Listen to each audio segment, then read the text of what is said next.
सिंह साहब एजुकेशन में आप सभी लोगों का स्वागत है। पिछली वीडियो में हम प्रश्नावली 3.5 का प्रश्न नंबर दूसरे का पहला प्रश्न हल कर चुके थे। इस वीडियो में हम प्रश्न नंबर 2 का दूसरा प्रश्न हल करते हैं।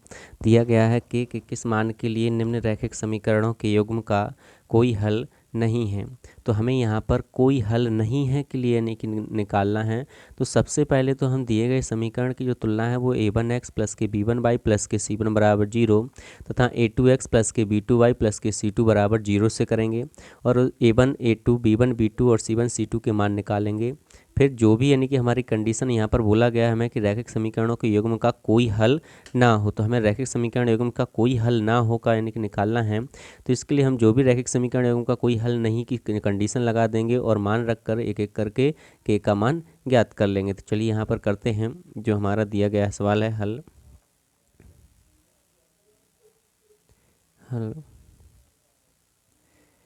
यहाँ पर हम लिखते हैं जो समीकरण दिए गए हैं 3x प्लस के y बराबर में कितना दिया है 1, या करके इसको हम लिख सकते हैं 3x प्लस के y और एक जो है बराबर के इस साइड आएगा तो किसका हो जाएगा माइनस का, और बराबर में कितना बचेगा 0।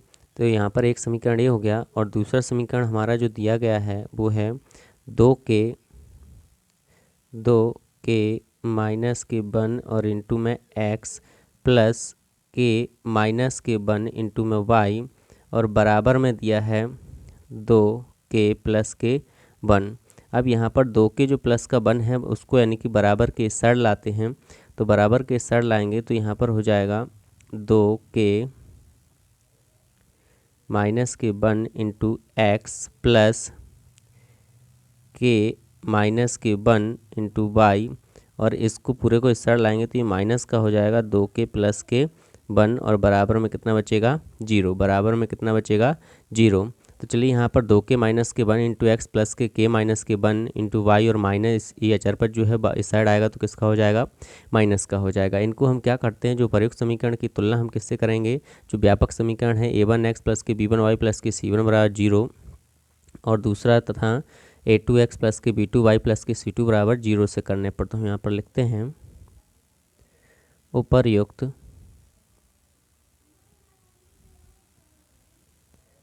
समीकरणों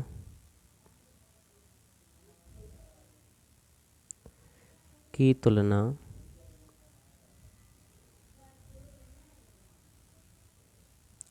क्रमशः उपर्युक्त समीकरणों की तुलना क्रमशः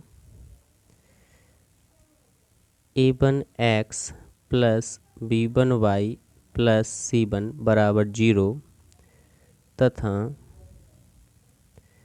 a2x plus b2y plus c2 बराबर 0 से करने पर। तो हमने यहाँ पर लिखा है उपर्युक्त समीकरणों की जो तुलना है, तो उपर्युक्त समीकरणों की तुलना क्रमशः a1x प्लस के b1y प्लस के c1 बराबर 0 तथा a2x प्लस के b2y प्लस के c2 बराबर 0 से करने पर। तो जो पहला समीकरण है पहले समीकरण की तुलना हम पहले समीकरण से करेंगे और दूसरे समीकरण की तुलना दूसरे समीकरण से करेंगे। तो चलिए यहाँ पर पहले समीकरण क्या है हमारा, पहला समीकरण 3x प्लस के y माइनस के 1, तो यहाँ पर x है, यहाँ पर भी आपका x है, a1 का गुणांक कितना है 1, तो यहाँ पर a1 का मान कितना आ गया हमारा, यहाँ पर a1 का मान आ जाएगा 3, यहाँ पर a1 का मान कितना है 3, तो यहाँ पर a1 का मान कितना आ गया 3। अब b1 का मान कितना दिया हुआ है, b1 का जो हमारा मान है b1 का मान कितना दिया हुआ है, चलिए यहाँ पर b1 का मान है हमारा, देखिए जो y का गुणांक है वो b1 का है, यहाँ पर y के गुणांक के रूप में कुछ नहीं है तो कितना माना जाएगा b1 का गुणांक 1, और c1 का मान कितना है, c1 जो अचर पद है हमारा तो c1 कितना है माइनस के 1 है, तो हमारा जो c1 हो जाएगा वो कितना हो जाएगा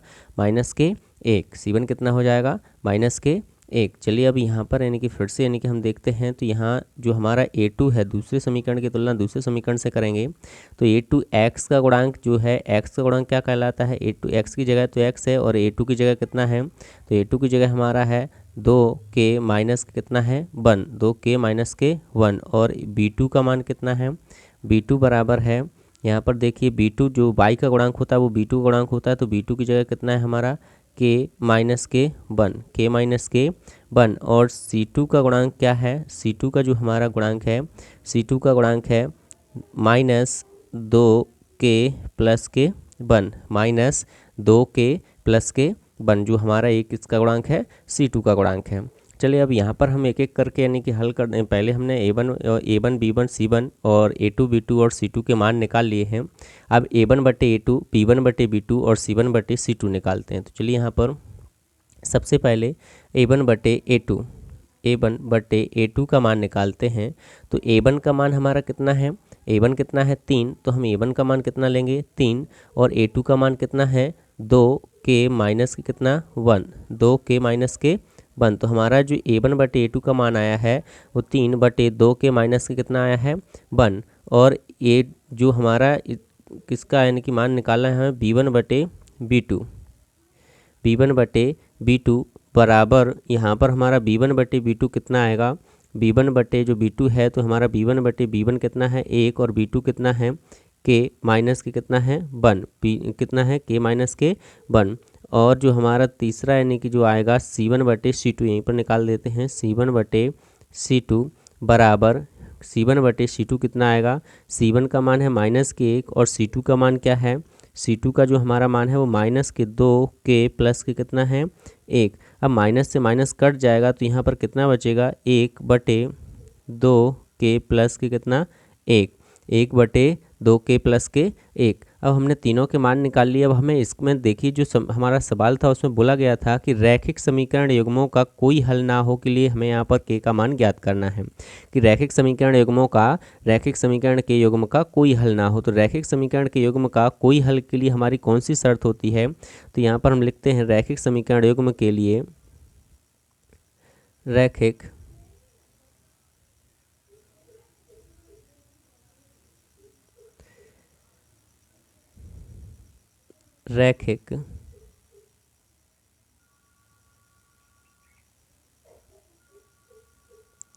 समीकरण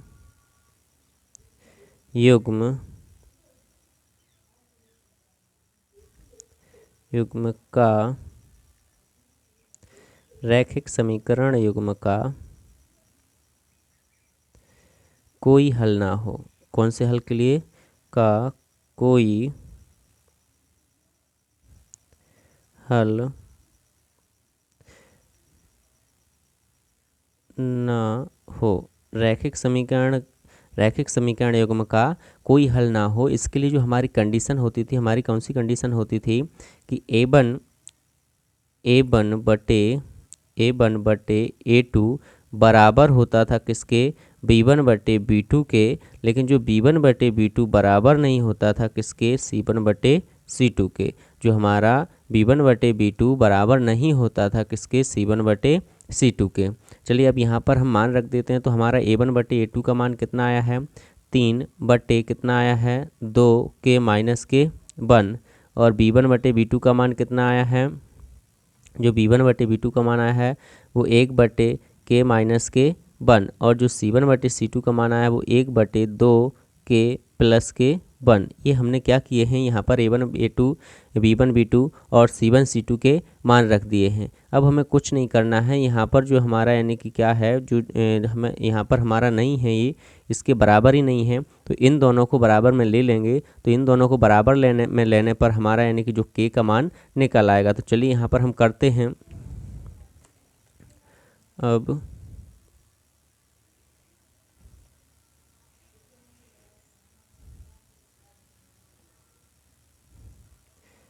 3/2k माइनस के 1 बराबर लेते हैं 1/k माइनस के 1, 1/k माइनस के 1। k माइनस के 1 का गुणा 3 के साथ करेंगे तो 3 गुणित k माइनस के 1 बराबर, और इस 1 का गुणा किस में करेंगे 2k माइनस के 1 में। तो 3 का गुणा k में करेंगे तो कितना आएगा 3k, और माइनस 3 का गुणा 1 में करेंगे कितना आएगा -3। 1 का गुणा 2k में करेंगे तो कितना आएगा 2k, और 1 का गुणा 1 में करेंगे कितना आएगा 1। अब यहाँ पर k वालों के लिए एक साइड ले लेते हैं। तो यहाँ पर 3k तो हमारा है ही, ये 2 के बराबर के साइड आया, किसका हो जाएगा माइनस का बराबर, ये माइनस का 3 उस साइड जाएगा तो किसका हो जाएगा यहाँ पर माइनस का 3 इस साइड जाएगा तो किसका हो जाएगा, प्लस का 3 हो जाएगा, किसका हो जाएगा, प्लस का। और माइनस का कितना दिया है, 1। तो चलिए यहाँ पर 2 3 के में से 2 के जाएगा तो कितना बचेगा, 1 के बचेगा। और यहाँ पर 3 प्लस का है, 1 माइनस का है, तो कितना बच जाएगा, 2। तो जो हमारा के का मान निकला है वो कितना निकल आया है, 2। और यही हमारा क्या हो जाएगा, आंसर हो जाएगा।